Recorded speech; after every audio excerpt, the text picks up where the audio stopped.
कि वेदांत में गीता आती है, उपनिषद आते हैं, अष्टावक्र गीता आती है और ब्रह्मसूत्र आते हैं। ऐसे तमाम वो महाग्रंथ आते हैं जो न सिर्फ आपके जीवन की समस्त जिज्ञासाओं का समाधान कर देंगे, बल्कि आपके जीवन पे अंधकार की जो धूल है, जो अज्ञान की जो चादर है, उसको न सिर्फ साफ ही करेंगे बल्कि आपके स्वधर्म की राह पर बढ़ने को आपको मजबूर कर देंगे। तो श्री कृष्ण क्या कहते हैं आपके बारे में, यानी गीता क्या कहती है आपके बारे में?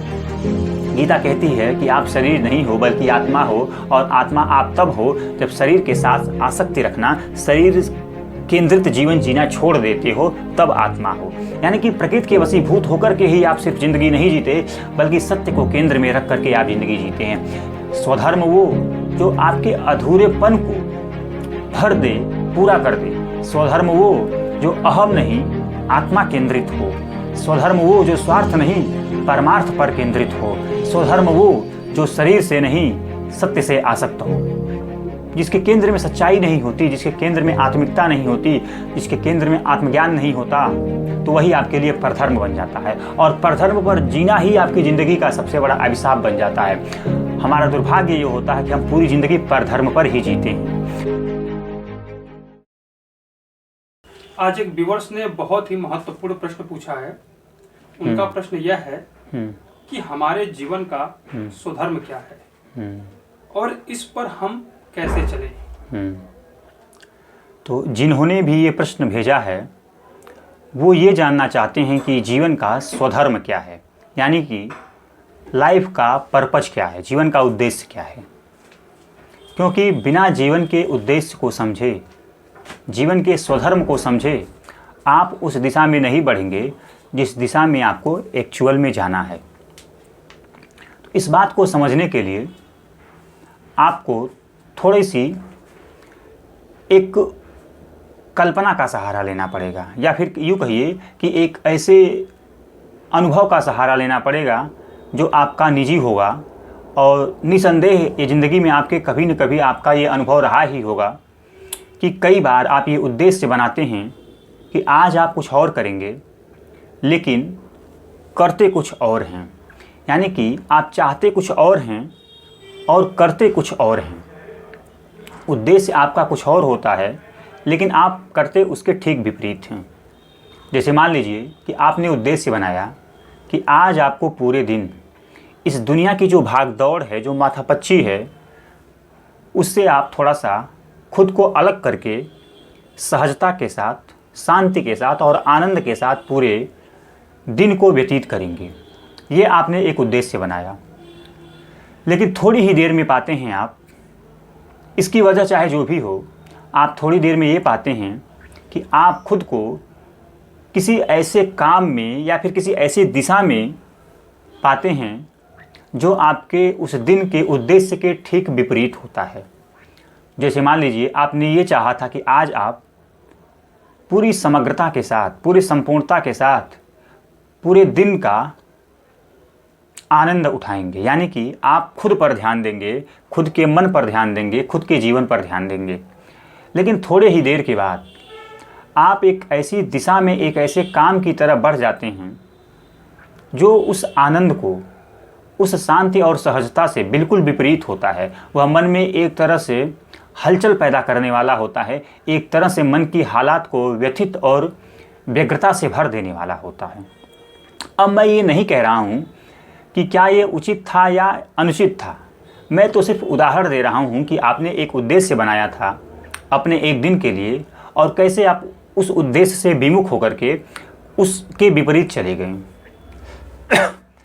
तो ऐसा क्यों होता है आपके साथ कि आप एक उद्देश्य बनाते हैं और उस उद्देश्य की तरफ नहीं बढ़ पाते हैं? आप इसलिए उस उद्देश्य की तरफ नहीं बढ़ पाते हैं क्योंकि आप खुद को दूसरे कामों में व्यस्त कर देते हैं। आप किसी दूसरी दिशा में खुद को व्यस्त कर देते हैं, लेकर चले जाते हैं, और उस दूसरी दिशा में, उस दूसरे काम में आपका पूरा दिन निकल जाता है। आपके पूरे दिन का जो सारा समय है, समय के साथ जो आपकी सारी ऊर्जा है, और बट नेचुरल है कुछ संसाधन भी आपके उसमें खर्च होते ही हैं अगर आप किसी दूसरे लक्ष्य की तरफ या दूसरे दिशा में या दूसरे कामों में खुद को इंडल्ज कर देते हैं, इन्वॉल्व कर लेते हैं। मैं फिर से ये कह दे रहा हूँ कि मैं ये नहीं कह रहा हूँ कि उस दिशा में जाना उचित था या अनुचित था। मैं तो सिर्फ यहाँ पे इतनी सी बात समझाने की कोशिश कर रहा हूँ कि आप करना कुछ और चाहते थे और कर कुछ और जाते हैं।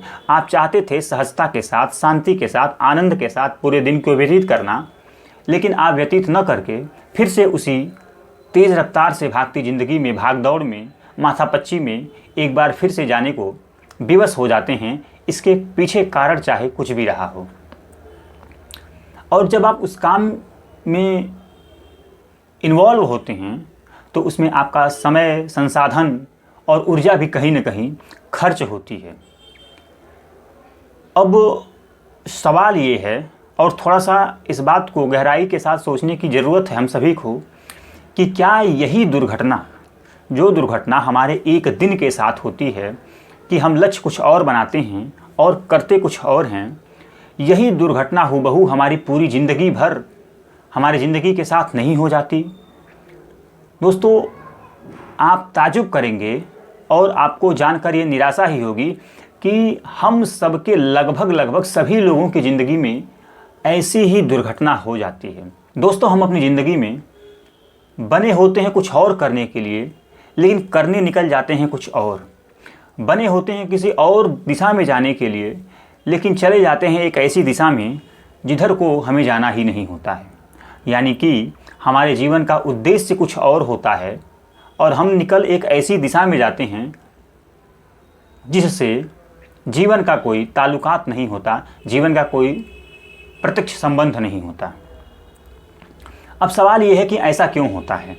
ऐसा क्यों होता है कि हम एक दिन की भांति ही अपनी पूरी ज़िंदगी एक ऐसी दौड़ को कुर्बान कर देते हैं, समर्पित कर देते हैं, जिस दौड़ में वाकई में हमें बढ़ना ही नहीं होता है? इसके पीछे वजह क्या है?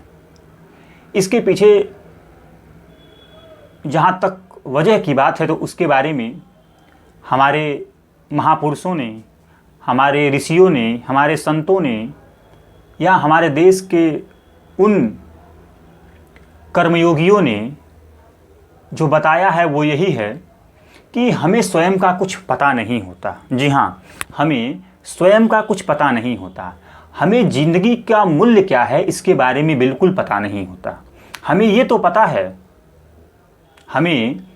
पता है कि घर की कीमत क्या है, गाड़ी की कीमत क्या है, स्कूल की फ़ीस की कीमत क्या है, लेकिन हमें ये बिल्कुल नहीं पता है कि ये जीवन की कीमत क्या है।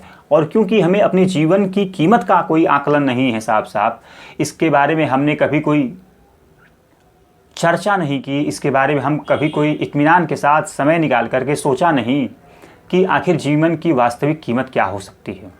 दोस्तों, हम सिर्फ अपनी ज़िंदगी में कीमत उन चीज़ों का लगाते हैं, उन चीज़ों का निकालते हैं जिसके लिए हम प्रत्यक्ष रूप से कोई भुगतान करते हैं। लेकिन जो चीज़ें हमें प्रकृति प्रदत्त मिली हैं, जो चीज़ें हमें प्रकृति से उपहार स्वरूप मिली हैं,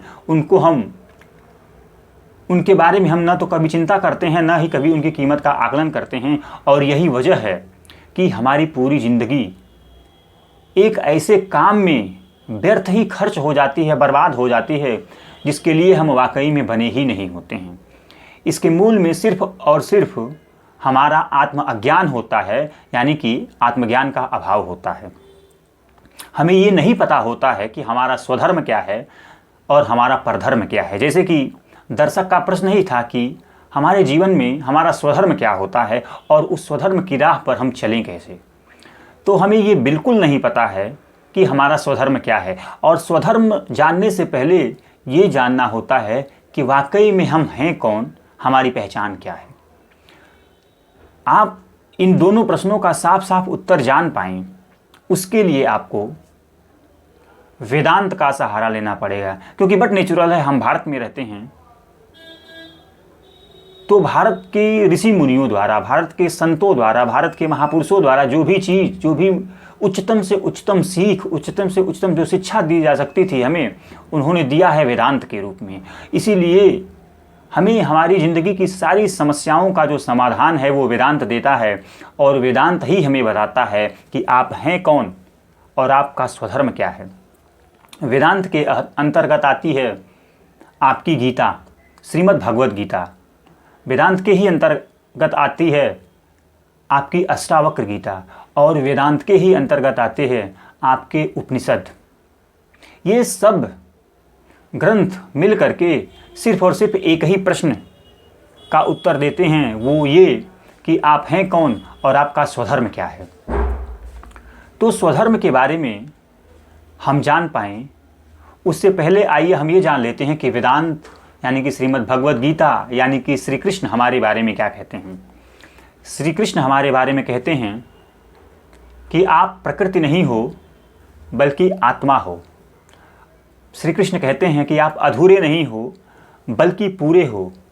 श्री कृष्ण कहते हैं कि आप अपूर्ण नहीं हो बल्कि संपूर्ण हो। श्री कृष्ण कहते हैं इसीलिए आपको प्रकृति के वशीभूत होकर के नहीं बल्कि आत्मा के वशीभूत होकर के ज़िंदगी जीना होता है। यही आपकी पहचान है, यानी कि आप वो जो आप खुद को मानते ही नहीं हैं। आप स्वयं को सिर्फ शरीर तक सीमित करके शरीर मानते हैं। आपने अपनी पहचान को सिर्फ शरीर तक ही सीमित कर दिया है, यानी देह तक ही सीमित कर दिया है। और श्री कृष्ण यानी कि हमारे जो वेदांत हैं, हमारे जो गीता है, वो आपको साफ साफ बताती है कि आप शरीर नहीं हो। शरीर के साथ जो आपका तादात्म्य है, जो आसक्ति का भाव है, वही आपके सारी दुखों का, सारी समस्याओं की मूल वजह है, यही दुखों का केंद्र है। तो श्री कृष्ण क्या कहते हैं आपके बारे में, यानी गीता क्या कहती है आपके बारे में। गीता कहती है कि आप शरीर नहीं हो बल्कि आत्मा हो, और आत्मा आप तब हो जब शरीर के साथ आसक्ति रखना, शरीर केंद्रित जीवन जीना छोड़ देते हो, तब आत्मा हो। यानी कि प्रकृति के वशीभूत होकर के ही आप सिर्फ ज़िंदगी नहीं जीते बल्कि सत्य को केंद्र में रख करके आप ज़िंदगी जीते हैं। यानी कि सिर्फ अहम वृत्तियों से संचालित होकर के ही आप ज़िंदगी नहीं जीते बल्कि सच्चाई और ऊंचाई को समर्पित एक ऐसी ज़िंदगी जीते हैं जो सच्ची हो, ऊंची हो और आत्मिक हो। गीता आपको बताती है आपके स्वधर्म के बारे में कि आपका स्वधर्म क्या है। उसके बारे में श्री कृष्ण कहते हैं कि स्वधर्म वो जो आपको परधर्म पर न ले जाए। स्वधर्म वो जो आपको परधर्म पर न ले जाए। स्वधर्म वो जो आपके बंधनों को काट कर आपके मुक्त कर दे। स्वधर्म वो जो आपके अधूरेपन को भर दे, पूरा कर दे। स्वधर्म वो जो अहम नहीं आत्मा केंद्रित हो।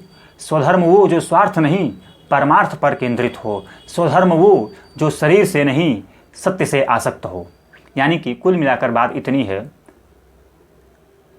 कि जब भी आप एक ऐसी ज़िंदगी जीने की तरफ बढ़ते हैं जो आप जिसके केंद्र में सच्चाई नहीं होती, जिसके केंद्र में आत्मिकता नहीं होती, जिसके केंद्र में आत्मज्ञान नहीं होता, तो वही आपके लिए परधर्म बन जाता है। और परधर्म पर जीना ही आपकी ज़िंदगी का सबसे बड़ा अभिशाप बन जाता है। हमारा दुर्भाग्य ये होता है कि हम पूरी ज़िंदगी परधर्म पर ही जीते हैं। हमें समाज ने कुछ बता दिया होता है, कुछ संस्कार हमें मिल जाते हैं, कुछ संस्थाएं हमें ज्ञान दे देती हैं, कुछ सरकार हमें बता देती है, हम उस अनुरूप हुई अपनी ज़िंदगी जीने लगते हैं। हम कभी भी इत्मीनान के साथ थोड़ा सा रुक करके ये आत्मचिंतन नहीं करते कि क्या आप वाकई में उसी लिए बने हैं जिस काम को आप अपनी ज़िंदगी में कर रहे हैं, जिस तरीके से आप अपनी ज़िंदगी को गुजार रहे हैं, बिता रहे हैं, या इससे भी कुछ अलग, कुछ ऊंची, कुछ अच्छी, कुछ सच्ची ज़िंदगी हो सकती है। हम कभी भी ये नहीं सोचते। आप ये जान पाएँ, आप ये सोच पाएँ और जीवन का मूल्य समझ करके अपने स्वधर्म की राह बढ़ पाएँ, उसी लिए चाहिए आपको आत्मज्ञान। यानी कि आत्मज्ञान वो जो स्वयं को जानने का सर्वश्रेष्ठ माध्यम है। जैसा कि मैंने पहले ही मेंशन किया, बताया कि वेदांत में गीता आती है, उपनिषद आते हैं, अष्टावक्र गीता आती है और ब्रह्मसूत्र आते हैं। ऐसे तमाम वो महाग्रंथ आते हैं जो न सिर्फ आपकी जीवन की समस्त जिज्ञासाओं का समाधान कर देंगे, बल्कि आपके जीवन पे अंधकार की जो धूल है, जो अज्ञान की जो चादर है, उसको न सिर्फ साफ ही करेंगे बल्कि आपके स्वधर्म की राह पर बढ़ने को आपको मजबूर कर देंगे।